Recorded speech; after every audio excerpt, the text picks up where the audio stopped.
Hello everyone, welcome to mind boosting classes. इस video में हम क्लास 7 इंग्लिश की बुक एन एलियन हैंड से chapter 4 the cop and the anthem के question answers देखने वाले हैं। चलिए वीडियो स्टार्ट करते हैं। इससे पहले देखिए, ये जो चैप्टर है the cop and the anthem, इसे हम ऑलरेडी पढ़ चुके हैं। तो अगर आपने एक्सप्लेनेशन वीडियो नहीं देखी तो ज़रूर देख लीजिएगा, डिस्क्रिप्शन में मैं आपको लिंक दे दूँगी। तो स्टार्ट करते हैं। आपके पेज नंबर 29 पे क्वेश्चन नंबर 1 आपको मिलेगा, जिसमें बोला गया है what are some of the signs of approaching winter referred to in the text. तो बुक में आपको स्टार्टिंग में स्टोरी के कुछ साइंस दिए गए थे कि विंटर जब आती है तो क्या क्या होते हैं, मतलब विंटर के साइंस क्या होते हैं कि विंटर आने वाली है, वो साइंस क्या थे। तो आंसर ये हो जाएगा कि narrator says that when birds begin to fly south, when people want new warm clothes and when dead leaves fall, one can be sure that winter is near. कि नरेटर बताती हैं जब बर्ड्स साउथ की तरफ fly करने शुरू कर देती हैं, साउथ की तरफ उड़ने लग जाती हैं, जब लोगों को नए वार्म क्लोथ्स कोट्स की ज़रूरत होती है, और जब डेड लीव्स पत्तियां गिरने लग जाती हैं, तो हमें श्योर हो जाना चाहिए कि जो सर्दियां हैं, विंटर है, वो आने वाली हैं। उसके बाद नेक्स्ट क्वेश्चन है, suppose no cop came at the end, what would Soapy's life be like through the winter. कि मान लीजिए एंड में कोई भी कोप नहीं आता, कोई भी पुलिस नहीं आती स्टोरी के एंड में, तो फिर सोपी की लाइफ क्या होती पूरे विंटर में। तो suppose no cop had come at the end of the story, Soapy would have perhaps given up on his bad days in accordance with the promise he had made upon seeing his old home and remembering his childhood days. He would have looked for the man who had offered him a job and then upon getting the job would have started leading an honest man's life. तो देखो, अगर last में कोप नहीं आता story के and में, तो हो सकता है कि सोपी शायद अपने उन बुरे दिनों से मतलब गिव अप हो चुका था ना। तो स्टोरी में क्या बोला गया था कि उसने जब अपने ओल्ड होम को देखा था, अपने बचपन के दिन याद किए थे, तो उसने खुद से एक वादा किया था कि मैं जिस व्यक्ति ने मुझे जॉब ऑफ़र की थी उसको ढूंढूंगा और एक जॉब पे लगूंगा और मैं अपनी जो ज़िंदगी है उसे बदल दूंगा। अभी जो मेरा ये मैं होमलेस और जॉबलेस हूँ, अब मैं क्या करूँगा, अपनी नई ज़िंदगी की शुरुआत करूँगा। तो वो उस व्यक्ति को ढूंढता जिसने सोबी को जॉब ऑफ़र की थी, और फिर जॉब मिलने के बाद वो एक ऑनेस्ट मैन की, ईमानदार व्यक्ति की ज़िंदगी जीने लग जाता। क्वेश्चन नंबर 3 में ट्रू और फॉल्स आपको बताने हैं। तो Soapy did not want to go to the prison, Soapy jail नहीं जाना चाहता था, तो ये फॉल्स है। सोपी जेल जाना चाहता था, ठीक है, लेकिन वो अलग अलग तरीके भी अपना रहा था जेल जाने के, लेकिन हर आइडिया उसका फेल हो रहा था। Soapy had been to prison several times, क्या सोपी प्रिजन काफ़ी बार जा चुका था? तो ट्रू, वो हर सर्दियों में प्रिजन ही जाता था। It was not possible for Sophie to survive in the city through the winter. क्या सोपी के लिए पॉसिबल नहीं था विंटर को सरवाइव करना, यानी मतलब सिटी में सरवाइव करना विंटर के दौरान? तो ये हो जाएगा फॉल्स, इसके लिए पॉसिबल था।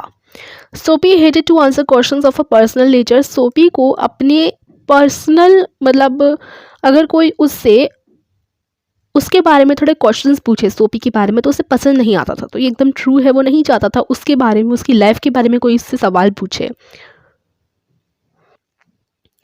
Retail an episode in the story which is a good example of irony in a situation. तो आप किसी ऐसी स्टोरी में से कोई भी ऐसा आपको सीन लिखना है, या फिर ऐसी जिससे पूरी हमारी स्टोरी थी उसमें काफ़ी सिचुएशंस आई थी, किसके साथ? सोपी के साथ।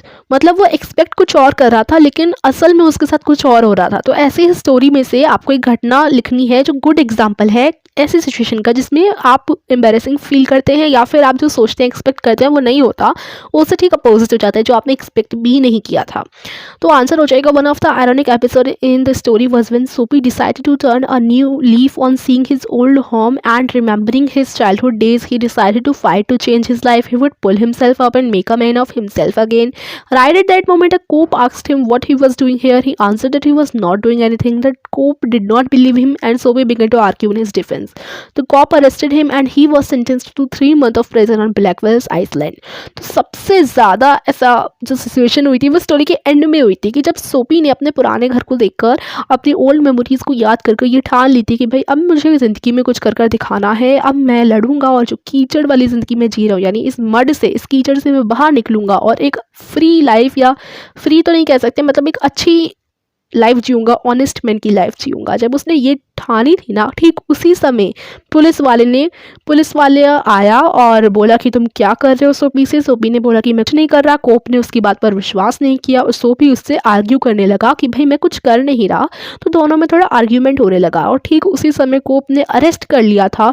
और सोपी जो पहले चाह रहा था कि भाई मैं जेल चला जाऊँ, वो उसके साथ अब हो गया जब वो ये नहीं चाह रहा था। तो ये एक ऐसा गुड एग्जाम्पल है इस स्टोरी में कि भाई जब हम एक्सपेक्ट करते हैं कि कुछ ऐसा होगा, वो वैसा नहीं होता, ठीक उससे अपोजिट हो जाता है। तो सोपी ने जब सोचा कि मुझे जेल नहीं जाना, तभी सोपी को जेल ले गए थे वो।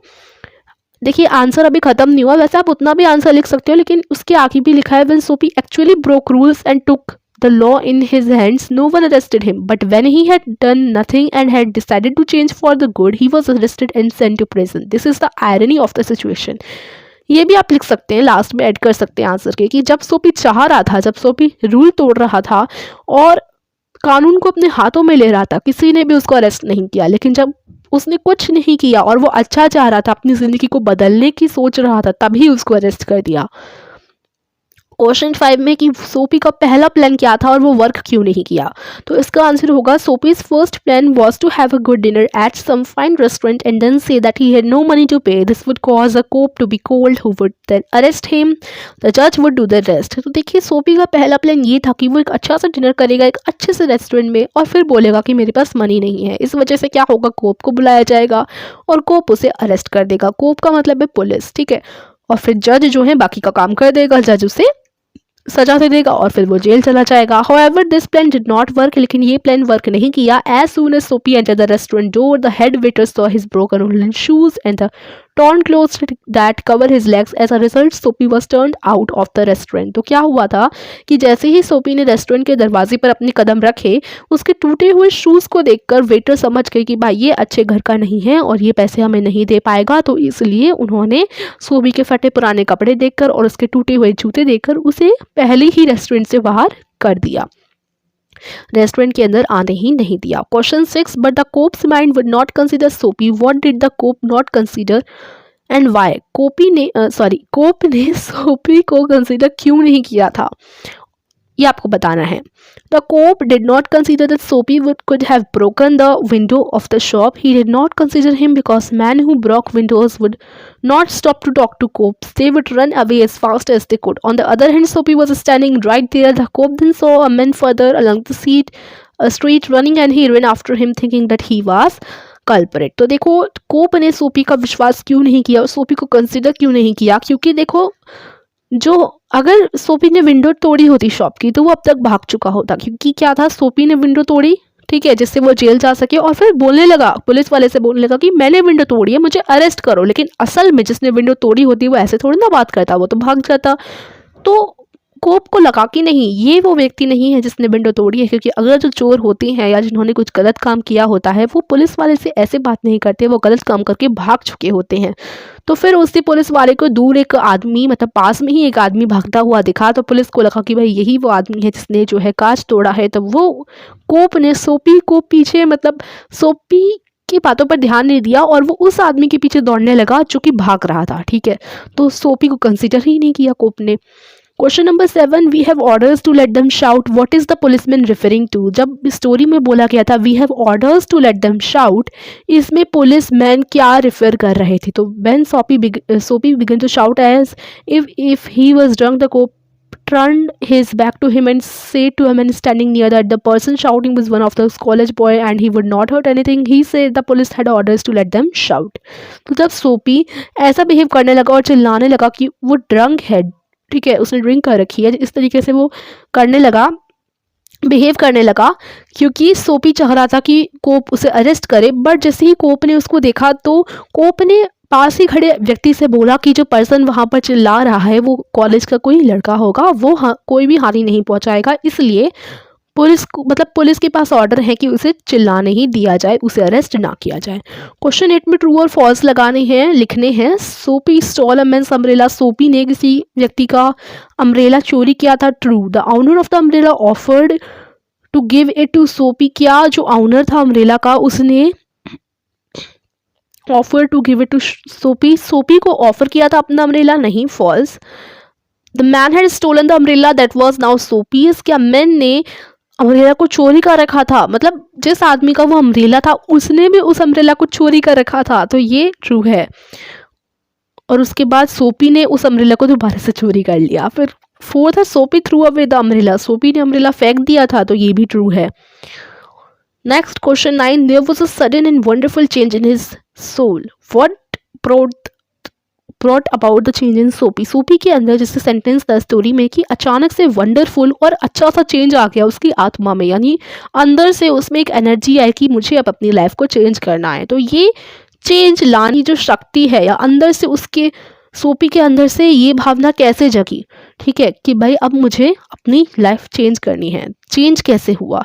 The change came about in Soapy when he came near his old home, he could hear a song coming from the room and it sounded familiar to him. He remembered that when he lived there, his life contained such things as mother flowers, high hopes, friends, clean thoughts, and clean clothes. At that moment, there was a sudden and wonderful change in his soul. He saw with sick fear how he had fallen. He saw his worthless days, his wrong desires, his dead hopes, and the lost power of his mind. तो देखो change कब आता है, जब सोपी अपने पुराने घर के पास जाता है और वहाँ घर से एक गाने की आवाज़ आ रही होती है कमरे में से, ठीक है।